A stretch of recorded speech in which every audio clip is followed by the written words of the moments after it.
Hi everyone, I hope you're all okay. So I thought that I would read some poems to you because I used to love reading poems when I was in school and I still love reading them now. So the first few poems that I'm going to read are from a book called The Oxford Treasury of Children's Poems. And the first few I'm going to read are some tongue twisters, which means they're really tricky to say. So the first one is called Peter Piper. Peter Piper picked a peck of pickled pepper. Did Peter Piper pick a peck of pickled pepper? If Peter Piper picked a peck of pickled pepper, where's the peck of pickled pepper Peter Piper picked?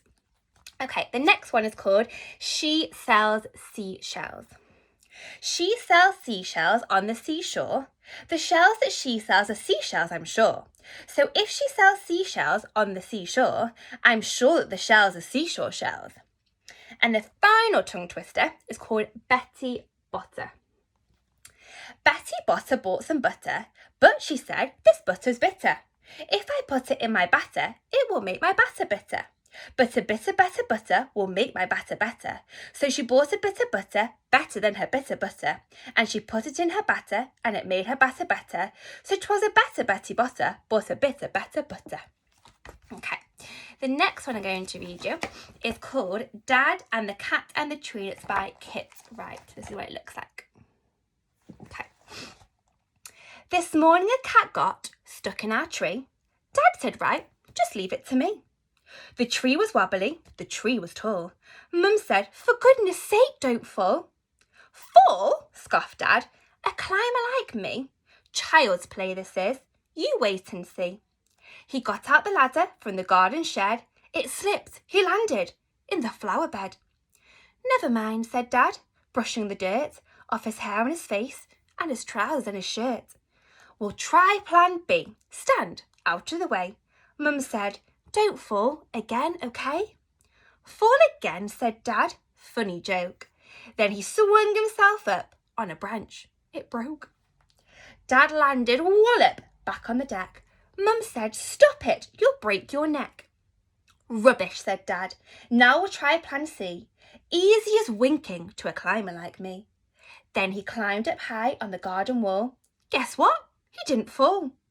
He gave a great leap and he landed flat in the crook of the tree trunk, right on the cat. The cat gave a yell and sprang to the ground, pleased as punch to be, safe and sound. So it's smiling and smirking, smug as can be. But poor old Dad still stuck up the tree. Okay, the final one that I'm going to read from this book is called The Tale of Custard the Dragon. So there's a picture from the poem. Okay, and this one is by Ogden Nash. The Tale of Custard the Dragon. Belinda lived in a little white house with a little black kitten and a little grey mouse, and a little yellow dog and a little red wagon, and a really truly little pet dragon. Now the name of the little black kitten was Ink, and the little grey mouse, she called him Blink. But the little yellow dog was sharp as mustard, but the dragon was a coward, and she called him Custard. Custard the dragon had big sharp teeth, and spikes on top of him, and scales underneath. Mouth like a fireplace, a chimney for a nose, and really truly daggers on his toes.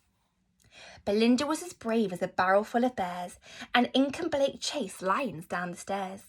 Mustard was as brave as a tiger in a rage, but Custard cried for a nice safe cage. Belinda tickled him, she tickled him unmerciful. Ink, Blink and Mustard, they rudely called him Percival. They all sat laughing in the little red wagon at the really truly cowardly dragon. Belinda giggled till she shook the house, and Blink said weak, which is giggling for a mouse.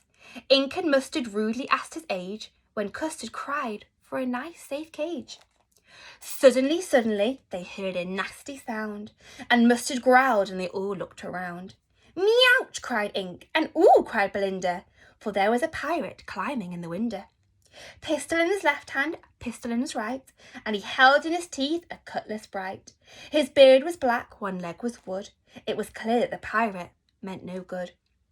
Belinda paled and she cried, help, help! But Mustard fled with a terrified yelp. Ink trickled down to the bottom of the household, and little Mouse Blink strategically mouseholed.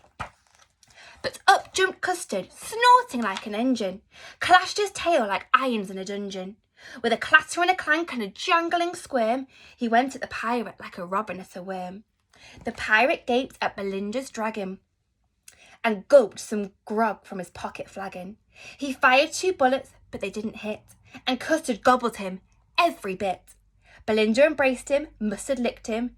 No one mourned for his pirate victim. Ink and Blink in glee did gyrate around the dragon that ate the pirate. But presently up spoke little dog Mustard. I'd have been twice as brave if I hadn't been flustered. And up spoke Ink and up spoke Blink. We'd have been there 3 times as brave, we think. And Custard said, I quite agree that everybody is braver than me.